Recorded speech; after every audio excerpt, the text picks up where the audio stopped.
فرمایا اذا اذنب العبد، جس وقت اللہ کا کوئی بندہ گناہ کیا کرتا ہے، اللہ کی طرف سے اس کے دل پر ایک سیاہ نقطہ لگا دیا جاتا ہے، دل پر سیاہ نقطہ اللہ کی طرف سے لگ جاتا ہے۔ سفید چادر ایمان والی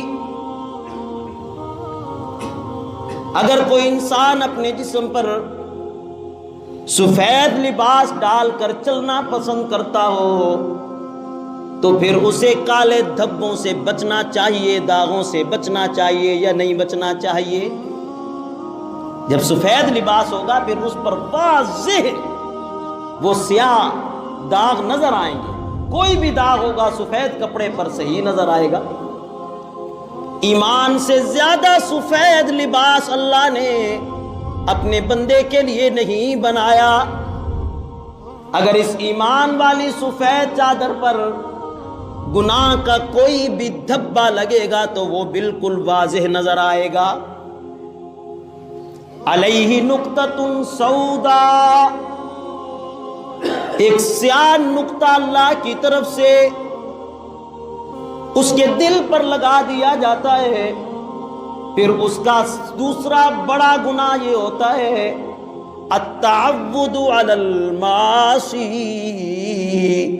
ایک گناہ کرنے کے بعد وہ لوٹ لوٹ کر پھر گناہوں کی طرف آتا ہے، پھر دوبارہ گناہوں کی طرف لوٹ لوٹ کر آتا ہے، اس کے لیے گناہ کرنے آسان ہو جاتے ہیں۔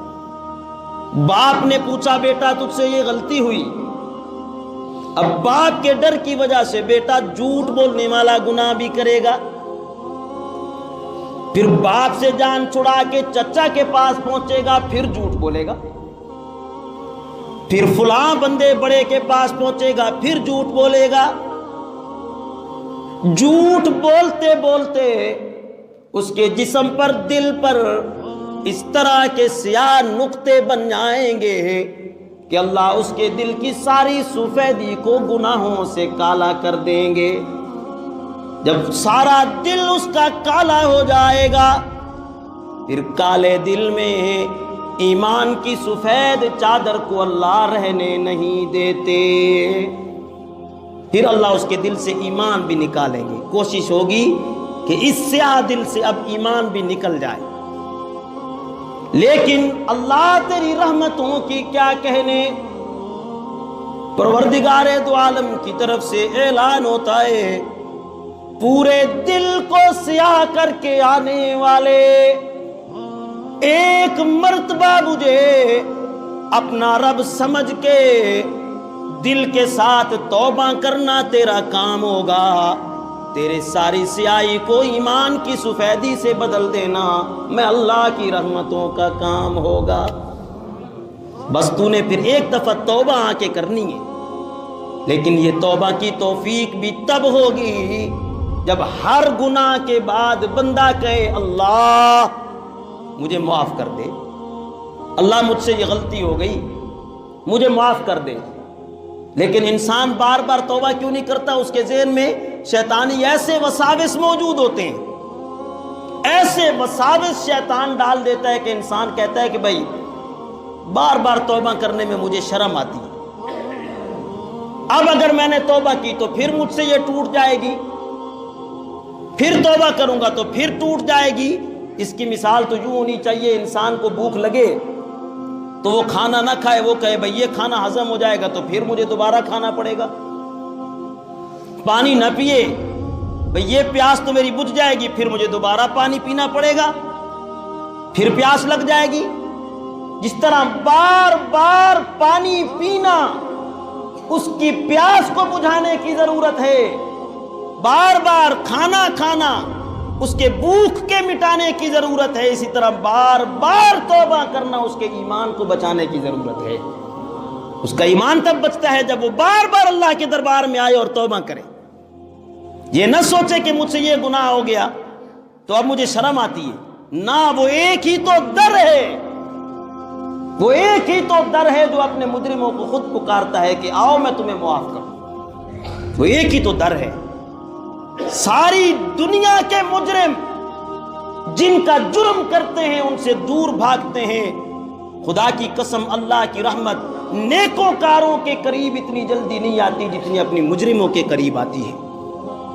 یہی تو اس کی رحمت ہے.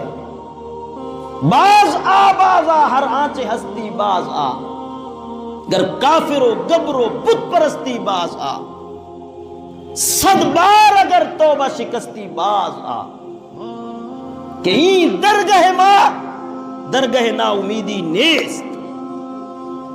اللہ فرماتے ہیں ایک مرتبہ نہیں، 2 مرتبہ نہیں، 1000 مرتبہ بھی اگر تجھ سے گناہ ہوتے ہیں تو توبہ کرنے کے لیے تو بار بار میرے دربار میں آ جا، کہ یہ وہی دربار ہے جس سے نا امیدی کبھی نہیں ہوتی. ہمیشہ خالی دامن لے کر آؤ اور اپنے دامن کو رحمتوں سے بھر کے جاؤ. ای درگاہ ماں درگاہ نا امیدی نیست. اللہ کا یہ دربار نا امیدی کا دربار نہیں ہے. سب کچھ ملے گا تو صرف کس کے دربار سے ملے گا؟ تو گناہوں کا پہلا اثر کیا ہوتا ہے کہ انسان کے دل پر سیاہ نقطہ لگ جاتا ہے، اور پھر آخر وہ نقطہ بڑھتے بڑھتے بڑھتے اس کے پورے دل کو سیاہ کر دیتا ہے. یہ وہ نقصان ہے جو ظاہری طور پر تو ہمارے سامنے ظاہر نہیں ہوتا، اور ہم سمجھتے ہیں کہ گناہ کا کوئی اثر نہیں ہم پر. رحمت للعالمین صلی اللہ علیہ وسلم نے فرمایا جب یہ سیاہ نقطے اللہ کی طرف سے انسان کے دل پر لگنا شروع ہوتے ہیں تو گناہوں کا دوسرا اثر یہ ہوتا ہے کہ قلت التوفیق، بندے کو عمل کرنے کی توفیق اللہ چھین لیا کرتا ہے. اب ہر بندہ آتا ہے، مسجد کی طرف جانے لگتا ہوں اور کام درمیان میں آ جاتے ہیں، وضو کرنے لگتا ہوں، مجھ سے وضو بھی مکمل نہیں ہوتا، قرآن کھول کر بیٹھوں پڑھنے کو دل نہیں کرتا، 5 مرتبہ منادی کی ندا میرے کانوں میں پڑتی ہے، اللہ کی طرف سے مجھے اپنے گھر کی طرف بلایا جاتا ہے، دل کرتا بھی ہے لیکن قدم اٹھنے کا نام نہیں لیتے.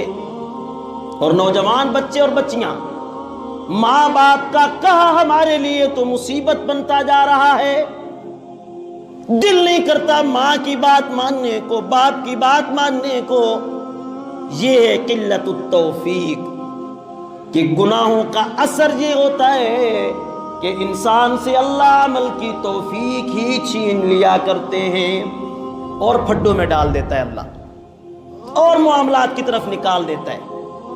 معاملات ہی بڑھتے رہتے ہیں، بات ہی نکلتی رہتی ہے، مسجد کی طرف آنے کو دل نہیں کرتا، قرآن پڑھنے کو دل نہیں کرتا، نماز کی طرف جائیں قدم نہیں اٹھتے، اور معاملات بڑھتے رہتے ہیں.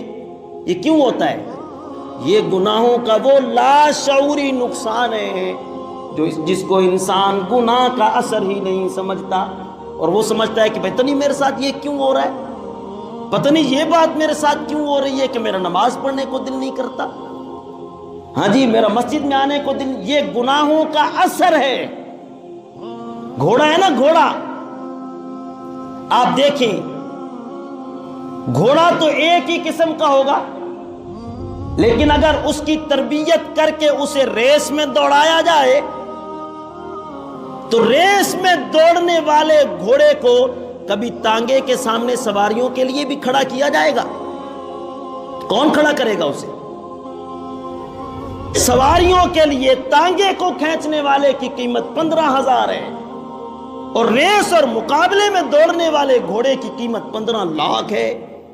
ہیں دونوں گھوڑے، لیکن کبھی بھی ریس اور مقابلے میں دوڑانے والا، وہ بگی اور وہ سوار اور وہ اس کا مالک، اسے کبھی تانگے کی سواریوں کو کھینچنے کے لیے یا ریڑے کے سامنے گلہ کھینچنے کے لیے یا سامان کھینچنے کے لیے اسے نہیں باندھے گا، کہ اسے اس کی قیمت کا اندازہ ہوگا کہ میرا یہ گھوڑا ریس میں دوڑنے والا ہے، اس کی 15 لاکھ کی قیمت ہے اور یہ سواریاں اٹھاتا پھرے؟ نہیں، دنیا کا مالک اپنے گھوڑے کو جسے وہ ریس کے لیے تیار کرے کبھی سواریاں کھینچنے کے لیے ریڑھی کے آگے نہیں باندھتا۔ مجھے بتائیے جو ہمارا مالک ہے، اللہ جس نے ہمیں پیدا کیا، وہ ہمیں دنیا کے کاموں میں کیوں الجھائے گا جبکہ اس نے ہمیں جنت کی ریس پہ لگایا ہے؟ لگایا اس نے ہمیں جنت کی ریس پر ہے، اور پھر ہمیں وہ ریڑھیوں کے سامنے باندھ دے اور دوسرے کاموں میں نہ آنے دے، نماز کی طرف نہ آنے دے، قرآن کی طرف نہ آنے دے، مسجد کی طرف نہ، اللہ کے گھر کی طرف۔ لیکن ہمیں خود ہمارے کرموں نے، ہمارے اعمال نے ریڑھیوں کے سامنے لگا دیا۔ ہم تو جنت کی ریس میں دوڑنے والے گھوڑے، اب ہماری حیثیت ہمارے مالک نے یہ کر دی ہے کہ اب ہمیں ریڑھی پر بھی کوئی نہ لگائے۔ کیوں ہوا؟ یہ انہی گناہوں کے اثرات، قلت التوفیق۔ انسان کہتا ہے نا بھئی گناہوں کا کیا اثر ہونا ہے؟ کوئی اثر نہیں گناہوں کا۔ وہ سیاہ نقطہ لگنے کے بعد اللہ کی طرف سے توفیق کا چھن جانا، یہ دوسرا وجود ہوتا ہے پھر انسان کا گناہوں کے اثر کا دوسرا نقطہ۔ پہلا سیاہی بڑھ گئی، توبہ نہ کی تو وہ سیاہی بڑھتی گئی، اور پھر اللہ نے توفیق چھین لی، گھر نہیں آنے دیا، مسجد میں نہیں آنے دیا، نماز کی طرف نہیں آنے دیا، قرآن کی طرف نہیں آنے دیا، خیر خواہی کے جتنے بھی جذبات تھے سارے مان پڑ گئے۔ اس کے بعد پھر رحمت للعالمین صلی اللہ علیہ وسلم نے فرمایا تیسرے دور کا آغاز ہوتا ہے۔ تیسرے دور میں سب سے پہلے حرمت الرزق، رزق کی کمی اتنی بڑھ جاتی ہے، مت سمجھیے گا کہ جسے اللہ نے دنیا کی دولت سے زیادہ نواز دیا ہو تو اللہ اس پر راضی ہو گیا ہو، مت سمجھیے گا، یہ خدا کی قسم۔ رحمت اللہ عالمین صلی اللہ علیہ وسلم نے ارشاد فرمایا اللہ کے دربار میں اللہ کا مبغوض ترین بندہ پہنچتا ہے، اور وہ اللہ سے مانگنے شروع کرے نا تو اللہ فرشتوں کو کہتے ہیں جلد از جلد اسے دو اور اسے میرے دربار سے نکالو، کہ اس کا اپنے سامنے کھڑے ہو کر مانگنا بھی مجھ اللہ کو اچھا نہیں لگ رہا، جلدی نکالو اس کو یہاں سے، نکالو۔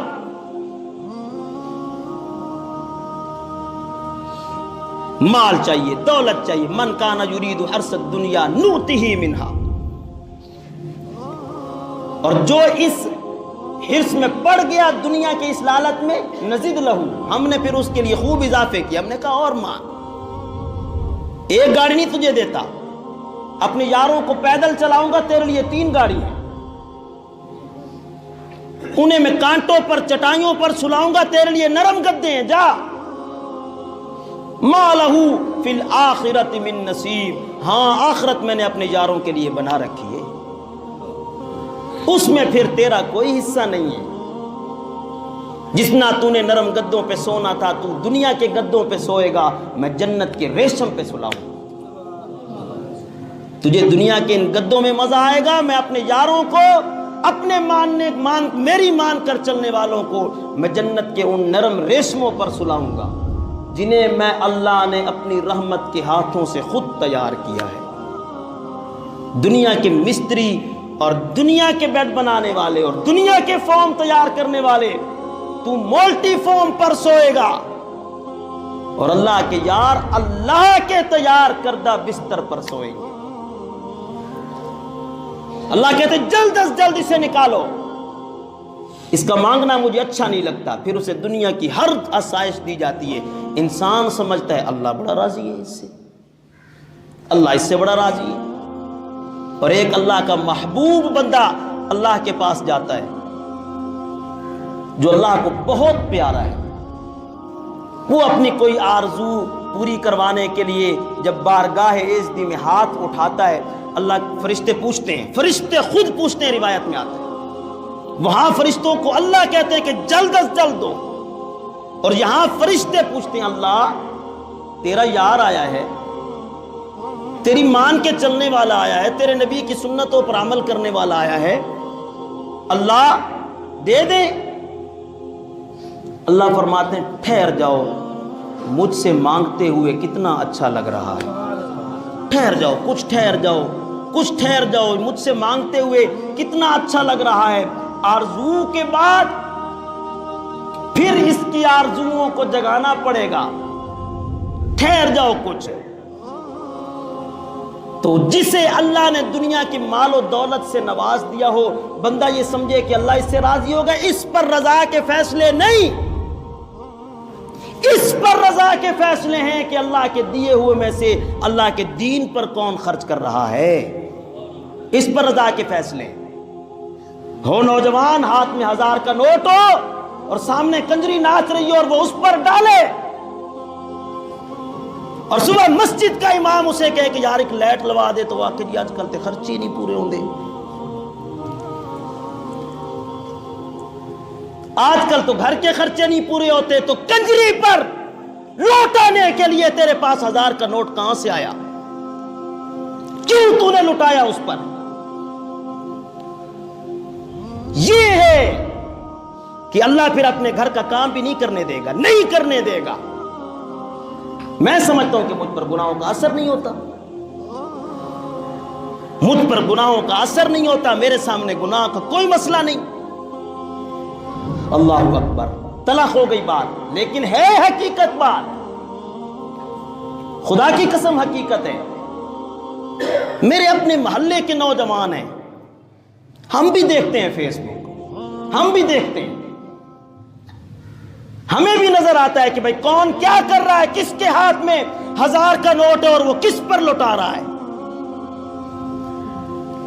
کون آپ کو سمجھائے گا یہ باتیں، اور کون آپ کو بتائے گا یہ باتیں کہ کیوں ہماری ساری زندگی ان ٹانگے کی سواریوں کو کھینچنے والے گھوڑوں میں بنتی جا رہی ہے؟ ہم کیوں جنت کے ریس والے گھوڑے نہ بنے اور پیچھے رہ گئے؟ خدا را ابھی بھی وقت ہے، اس سے پہلے کہ دل بالکل سیاہ ہو جائے، توفیق ختم ہو جائے اور رزق میں برکت اٹھا لی جائے۔ بیٹی بھی کام کر رہی ہے، بیوی بھی نوکری کر رہی ہے، خامن بھی ملازمت کر رہا ہے، بیٹا بھی باہر ہے۔ 20 تاریخ کے بعد باپ کبھی کسی کا دروازہ کھٹکھٹاتا ہے، کبھی کسی کا کھٹکھٹاتا ہے، خرچے نہیں پورے ہوتے، اور ہیں کل 5 افراد، کیوں نہیں پورے ہوتے؟ یہ ہے حرمت الرزق علیہ، گناہوں کا اثر تیرے اوپر رزق کی کمی کر دے گا۔ 17 نقصان الگ انشاءاللہ اگلے مستقل جمعوں میں نے 17 نقصان ان گناہوں کے آپ کے سامنے ذکر کرنے ہیں۔ وآخر دعوانا الحمدللہ رب العالمین۔